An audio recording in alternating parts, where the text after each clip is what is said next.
ओम सजात्म स्वरूप परम गुरु शुद्ध चैतन्य स्वामी ने नमः। वैराग्य वर्षा में कह रहे हैं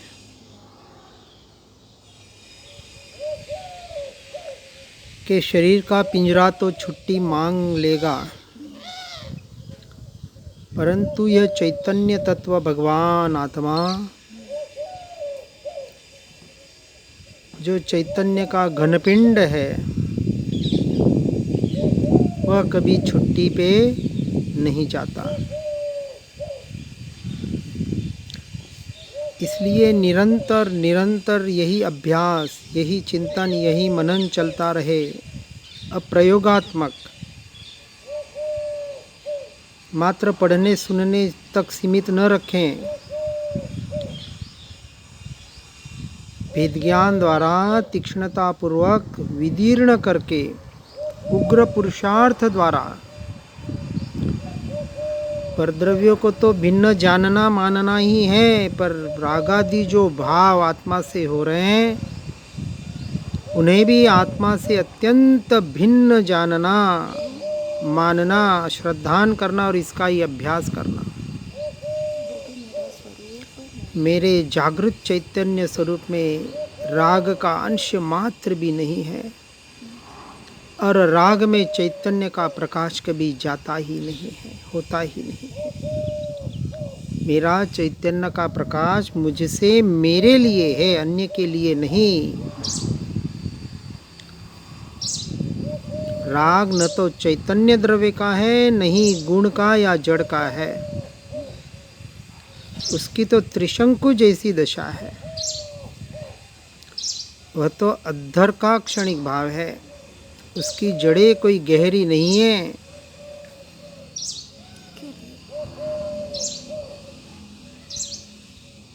यह राग, राग के बारे में कह रहे हैं।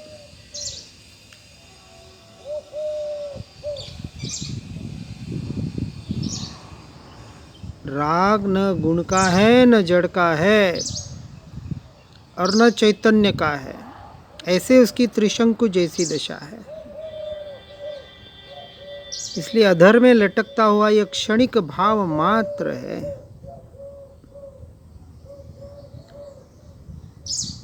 उसकी जड़ें गहरी नहीं है, हमने बना रखी है, मान रखी है। उखाड़ने में समय नहीं लगता, एक समय में सारा मिथ्यात्व, अज्ञान दशा उखड़ जाती है, उखाड़ सकते हैं। नमः समय साराय। इस मंगल श्लोक में आचार्य देव ने शुद्ध आत्मा का अस्तित्व,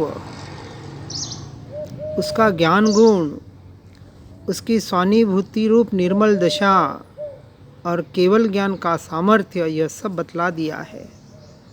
एक श्लोक में ही बहुत भर दिया है। उसके विचारों में रहना, बाह्य में तो होना होगा सो होगा, इसका निर्णय होगा, वही इसके विचार में रह सकता है, अन्यथा कैसे रह सकता है।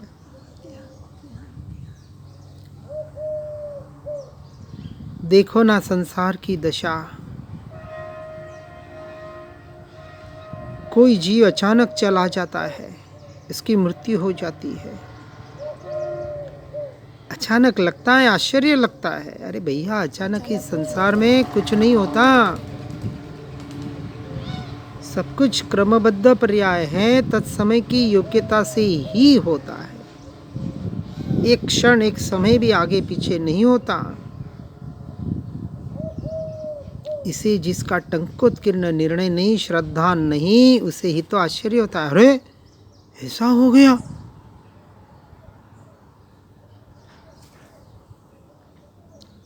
ज्ञानी पुरुष तो भले ऐसा बोल भी दे, तत्क्षण जागृति हो जाती है। अरे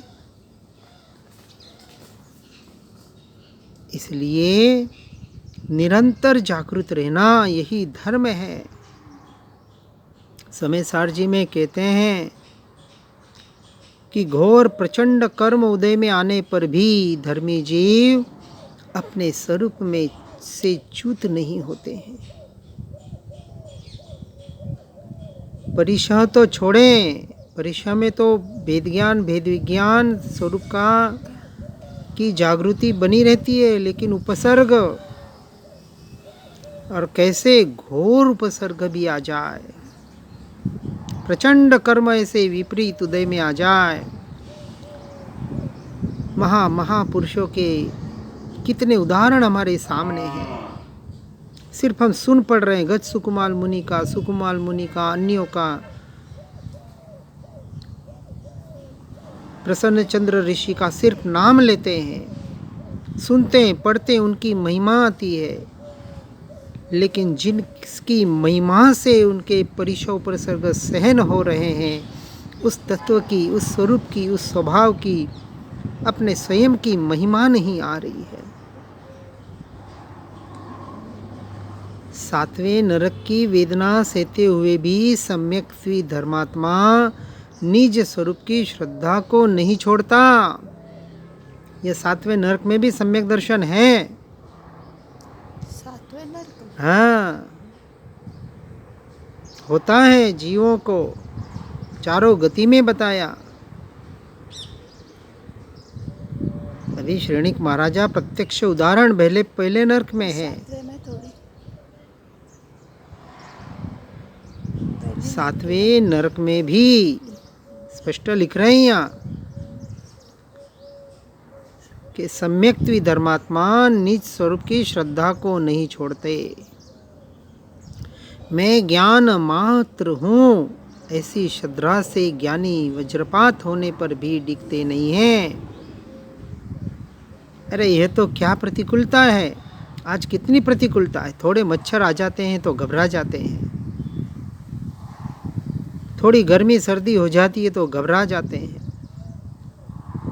थोड़े शरीरों में वेदना हो जाती है, कुछ छोटा सा रोग आ जाता है तो घबरा जाते हैं। अभी शरीर वैसे सब बहानेबाजी है, शरीर वैसा ही मिला है। खुद के पुरुषार्थ की कमजोरी नजर नहीं आती है। क्या हो जाएगा, अरे मर जाएंगे, खाली बोलने से थोड़ी काम होता है। मरने की तैयारी तो है नहीं। जड़ शरीर में फेरफार हो, उससे आत्मा को क्या है। संसार तो ऐसा ही है। सम्यक दर्शन नहीं हुआ, अब शरीर को टिकाना कि नहीं टिकाना। अरे किसने कहा नहीं हुआ, खुद माने बैठे हैं सम्यक दर्शन नहीं हुआ। होगा कि नहीं होगा, कब होगा। अरे ऐसे कितने जीव हैं जिनको सम्यक दर्शन हो चुका है पर स्वीकार नहीं कर पा रहे हैं। और हो गया तो बैठे रहना थोड़ी। अब चारित्र मोह पे काम करो, ध्यास छोड़ने का अभ्यास करो। चाहे अनुकूलता हो चाहे प्रतिकूलता हो, सहर्ष जैसा है वैसा स्वीकार।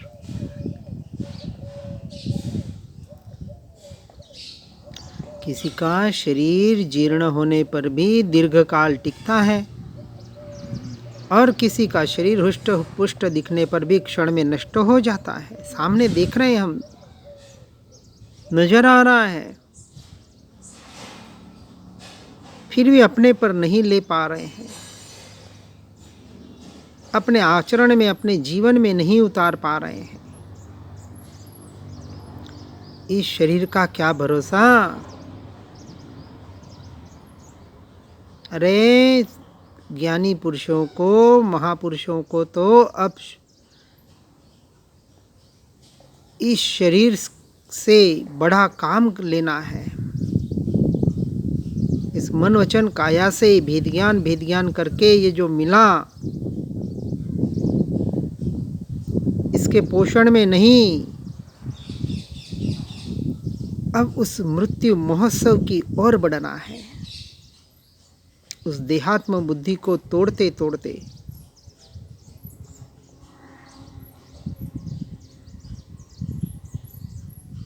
अब अपनी आत्मा का कार्य करना है।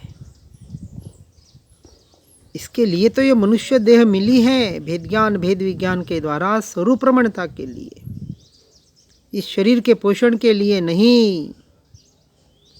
शरीर तो सब कुछ मांगेगा, मन तो बहुत कुछ मांगेगा। देते रहो, उसका पोषण करते रहो। हाँ, इसे फेंकना नहीं है, लेकिन टिकाने का भी प्रयास नहीं करना है। जितना ज़्यादा से ज़्यादा इस शरीर से काम ले सको उतना ले। ऐसे इस आत्मा का कार्य इस मनुष्य भोग की सफलता के लिए करना है। शरीर की शक्ति भले मंद हो जाए, अरे अभी तो अच्छा है, शरीर चल फिर रहा है, बिस्तर में लेट जाएंगे, शरीर काम नहीं करेगा, कुछ वेदना सताएगी, उस वक्त क्या करेंगे?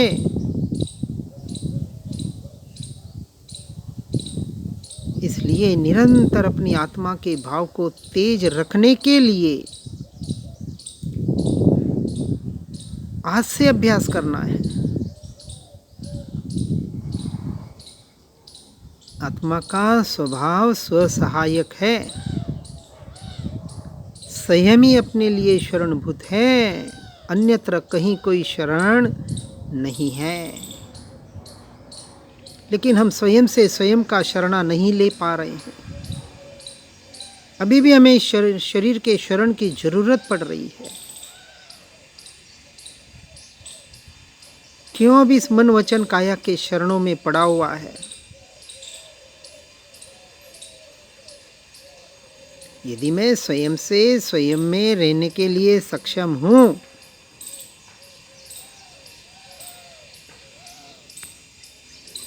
तो अनायास देह को टिकाने का प्रयास अब न करें। जितनी जरूरत है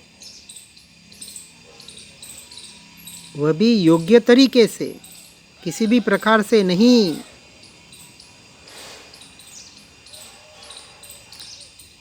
इस आत्मा असहाय कहा, इसे अशरणभूत कहा, अविनाशी कहा।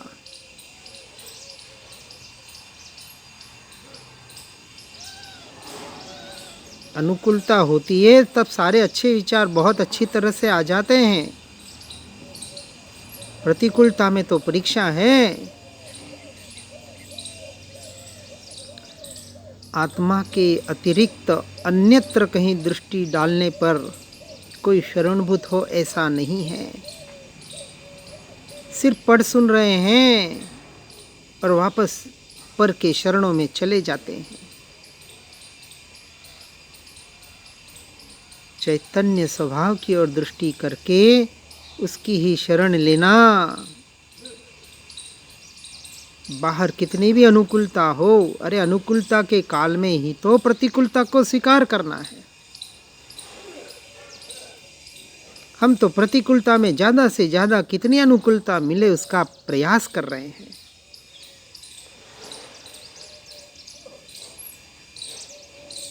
ठीक है, कुछ हद तक भले करें,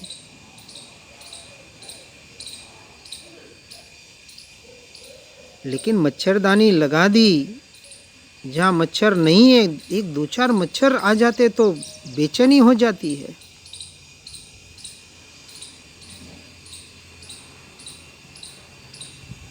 गर्मी सर्दी कहाँ कहाँ यह जीव अटक रहा है।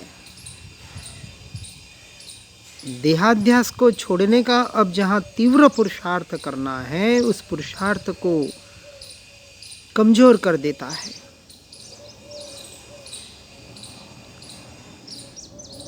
इसलिए चैतन्य स्वभाव का ही शरण ऐसे प्रतिकूलताओं में कितना रहता है।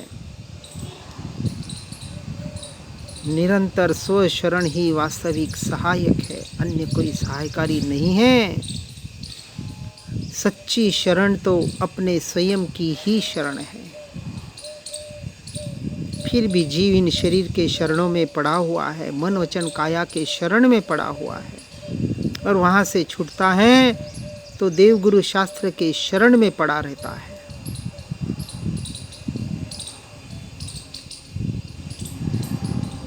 अशुभ की अपेक्षा से देवगुरु शास्त्र का शरण बताया गया है, लेकिन देवगुरु शास्त्र का शरण किसे कहा?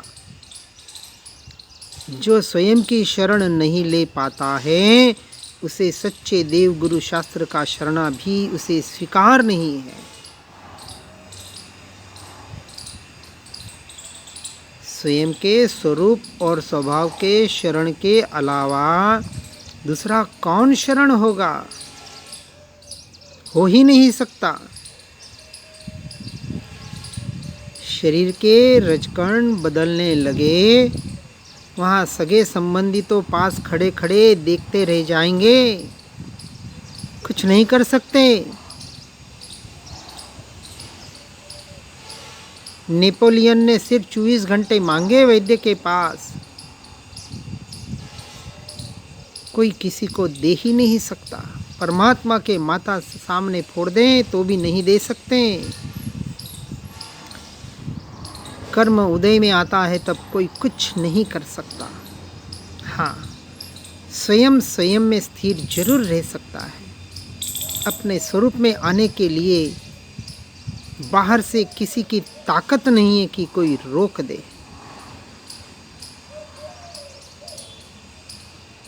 इसलिए इसका निर्णय करें, क्या करें कि जगत में अन्य कोई भी शरण नहीं है। व्यवहार से सद्देव, सद्गुरु, सतशास्त्र, सतधर्म और निश्चय से एक मेरा आत्मा अर्थात मैं,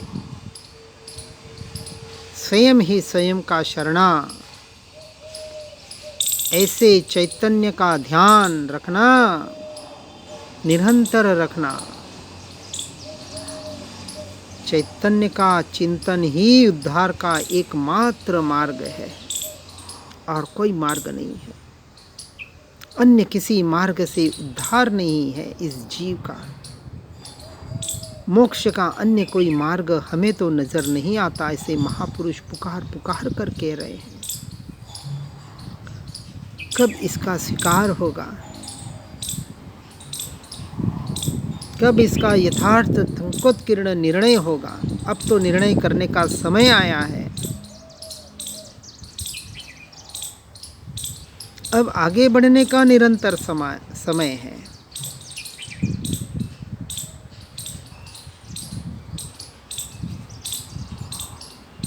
हवा अच्छी चलती है, अनुकूलता होती है तो ज्ञान स्वभाव का अच्छा अभ्यास होता है। अरे भैया, प्रतिकूलता में कितना अच्छा अभ्यास होता है, इसकी महिमा है। अब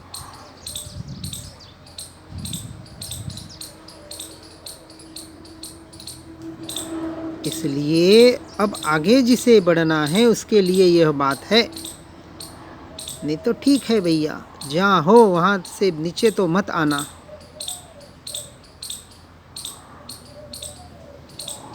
प्रतिकूलता नहीं सह पाते हो तो कोई बात नहीं, अनुकूलता का में रह के आत्मा का अभ्यास जरूर करना, निषेध नहीं है। हम आगे बढ़ने की बात करते हैं। संसार में लखपति बना, लखपति से करोड़पति बना तो भी उसे अब अरबपति बनना है। वहाँ तो बढ़ने की निरंतर चेष्टा कर रहा है। फिर यहाँ क्यों नहीं?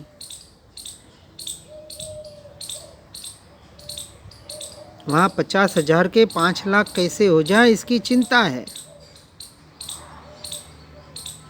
और 5 लाख के 50 लाख कैसे हो जाए इसकी चिंता है। उसका बराबर विचार करता है। तो धर्म क्षेत्र में क्यों नहीं कि चलो जहाँ तक पहुँचे अब आगे कैसे बढ़ा जाए, और आगे बढ़ना है तो क्या करना है और क्या करना है तो वो करे क्यों नहीं। खाली क्या करना है पता तो चल गया, अब करना तो पड़ेगा। खाना कैसे बनाना सीख लिया, बना भी दिया, और खाएगा नहीं तो क्या फ़ायदा। दूसरे को बांट देगा और खुद चखेगा ही नहीं, क्या फ़ायदा। ये पंडिताई नहीं करनी है हमें। पहले खुद चखें फिर दूसरों को चखाएं, ऐसा मार्ग है ये।